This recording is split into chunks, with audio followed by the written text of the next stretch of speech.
ዘራጥፊና አምባገነን ሲል የገለጻቸውን ህወሓትን ጠቅላይ ሚኒስትሩ ከድል ጋር አራምባና ቆቦ ነው ሲሉ ተናግሯል።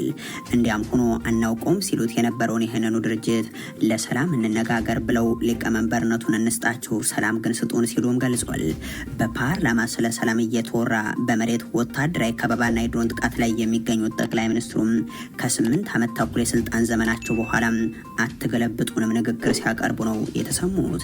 እንኳን ሻዕቢያ ወያኔና ሱዳን ሌላም ቢጨመር የኢትዮጵያ ሉዓላዊነት ቅንጣት ታክል ስጋት የለውም ሲሉ ተናግረዋልና በእርግጥ ለአብይ አህመድ የሀገር ሉዓላዊነት ማለት ከሰበታና ሱሉልታ መልስ ያለው ነውና ከበርካታ የውስጥም የውጭም ኃይሎች ጋር ተካፍለው የሚገዟትን ኢትዮጵያ ውስጥ በየአካባቢው ሉዓላዊነቷን አስረክበው የሉዓላዊነት ስጋት የለም ሲሉ መናገራቸው እምብዛም አስገራሚ አይሆንም።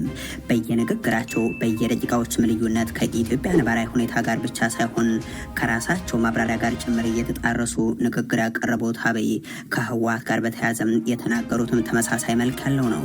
ትግራይን አሸንፈንም አንበርክከንም ነው ወደ ድርድር የተቀመጥነው የሚሉት አብይ አሁንም ህወሓትና ድል አራምባና ቆቦ ናቸው ይላሉ።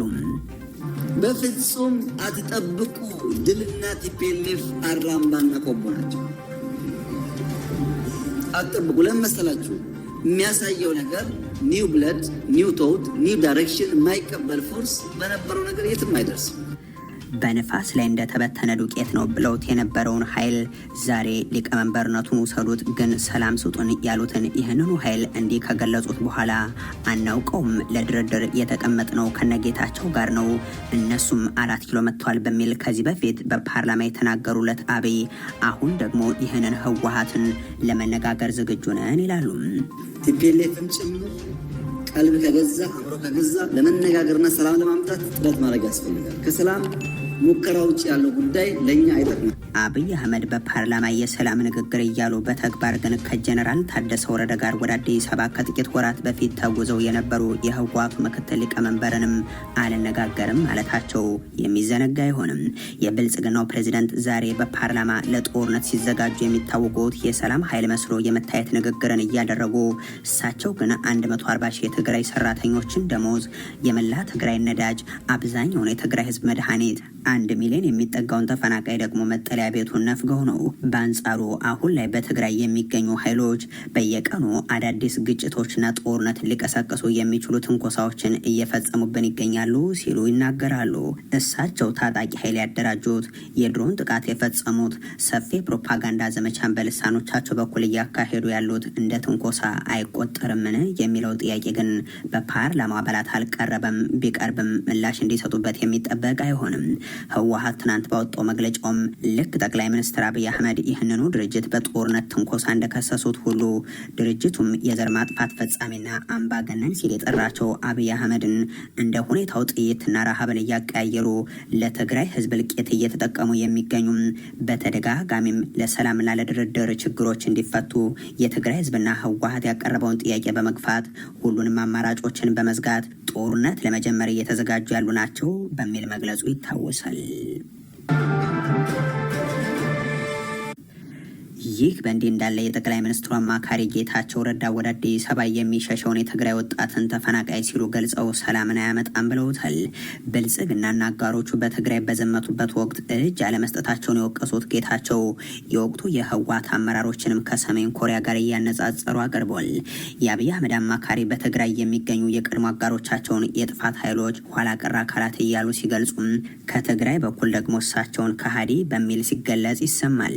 እንዲህ ያለው የስም መስጠት ጉዳይ አያሳስበኝም የሚሉት አቶ ጌታቸው እንዳውም እንደ ሽልማት ነው የምቆጥረው ሲሉም ተናግረዋል። በሚሊዮኖች ህዝብ ያለቀበትን የ2013ቱን ጦርነት በተሳሳተ ስሌት ነው የገባንበት የሚለው ማብራሪያም ከዛ ሁሉ እልቂት በኋላ ዛሬ በአቶ ጌታቸው ረዳ በኩል የሚነገር ሆኗል። የአብይ አህመድ አማካሪ ያኔ 10 ሚሊዮን ብር መያዣ ወጥቶባቸው እጅ ያለመስጠታቸውን በመውቀስም ያስታውሳሉ። በቋንቋ ደረጃ እንኳ በደንብ ሳንግባባ ነው ወደ ጦርነት የተገባውና እጅ አለመስጠት ቁም ነገር ከሆነ እጅ አልሰጠንም እንደ ትልቅ ክሬዲት ሊቆጠር ይገባል የሚል እምነት የለኝም። በቅርቡ በትግራይ ክልል የሚገኘው አስተዳደር ያወጣው አዋጅ ከበርካታ አካላት ዓለም አቀፍ ተቋማትን ጨምሮ ተቃውሞ እንደቀረበበት የሚታወቅ ነው።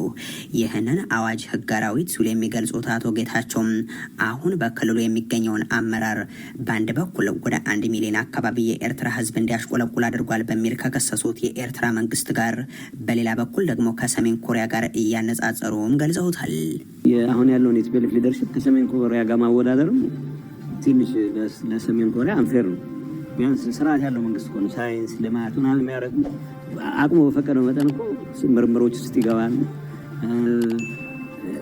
ዓለም ጋር ተወዳዳሪ ሊያደርጉት የሚችሎች ሚሳይሎችን ይሰራል፣ ወዘተ ይሰራል። እሳቸውና በትግራይ የሚገኙት የወቅቱ የአዲስ አበባ የትግራይ የቀድሞ አመራሮች የትግራይ ወጣትን ከክልሉ ለቆ እንዲወጣ ሲያበረታቱ ነው የሚታወቁት። በቅርቡ የክልሉ የ12ኛ ክፍል ተፈታኝ ተማሪዎች ከክልሉ ከወጡ ይፈተናሉ የሚል ጭምር ቅስቀሳ እስከማድረግ የተደረሰበት እውነትም ተስተውሏል። አሁን ደግሞ አቶ ጌታቸው ረዳ ወደ አዲስ አበባ አፈሳን በመፍራት የሚደረግ የወጣቶች መፈናቀልን ለውጥ የማያመጣ ብለውታል። ተፈናቃዮች ያሏቸው ጌታቸው ረዳም ወደ አዲስ አበባ መምጣታቸውን መፍትሄ አይደለም ብለዋል።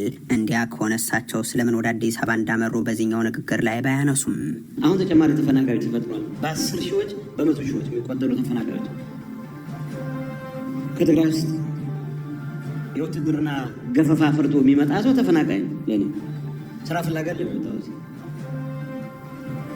ባለፈው ከፌደራል ከአዲስ አበባ ፖሊስ ከፌደራል ፖሊስ ጋር ብዙ የትግራይ ተወላጆች እየታሰሩ ነው የሚል ዝርዝር መጣልኝና ስንወያይ አንዳንዱ ያስደነግጣል። አንድ ቦታ አንድ ክፍለ ከተማ ለሚኩራ ይመስለኛል በአንድ ምሽት ብቻ 300 አካባቢ የትግራይ ተወላጆች ታስረው ነበር። ብዙዎቹ ንጹሃን ናቸው፣ ተፈናቃዮች ናቸው። ግን መኖሪያ ስለሌላቸው አንድ ቦታ ውስጥ አንድ ቤት ውስጥ በአስሮች የሚቆጠሩ ሰዎች ናቸው በአንድ ቤት ውስጥ።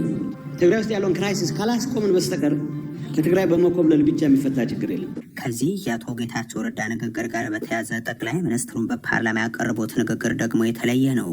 በትግራይ ካሉት በሌላው አካባቢ ያሉት ሰላም ናቸው፣ በአማራ ክልል ካሉት አማራዎች በሌላ አካባቢ የሚገኙት ሰላም ናቸው ወዘተ እያሉ ተናግሯል።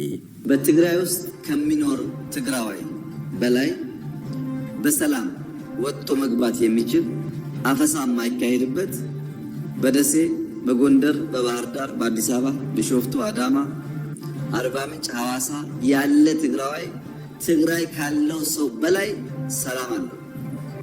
ኦሮሚያ፣ ደቡብ፣ ሶማሊያ ያለው አማራ ሰላም አለው። በአማራ ክልል የሚንቀሳቀስ፣ በሶማሊያ የሚንቀሳቀስ፣ በአፋር የሚንቀሳቀስ ኦሮሞ የተሻለ ሰላም አለው። በእርግጥ በአማራ ክልል የሚገኙ አማራዎችን በኦሮሚያ ክልል ያሉትን ኦሮሞዎችንም ሌሎችንም በቀያቸው ሰላም ማድረግ ትሪሊየን ብሮችን ከህዝብ ሰበስባለሁ የሚል መንግስት ኃላፊነት አይደለምን የሚለውን ጥያቄ ማንሳት ግን መሰረታዊ ይሆናል። በፓርላማው ትኩረት ተነፍጎት የዋለው የአማራ ክልሉ ጦርነት የውጊያ ውሎ ቀጥሏል።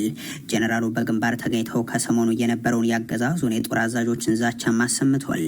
የአማራ ክልሉ ጦርነት ራሱ የመከላከያ ሰራዊቱን በየቀኑ ደመሰስኩ የሚል ሪፖርትን እያወጣ የቀጠለበት ቢሆንም ቅሉም በህዝብ ተወካዮች ምክር ቤት ግን ጠቅላይ ሚኒስትሩ የሽፍታ እንቅስቃሴ እያሉ ሲያቀርቡት ውሏል።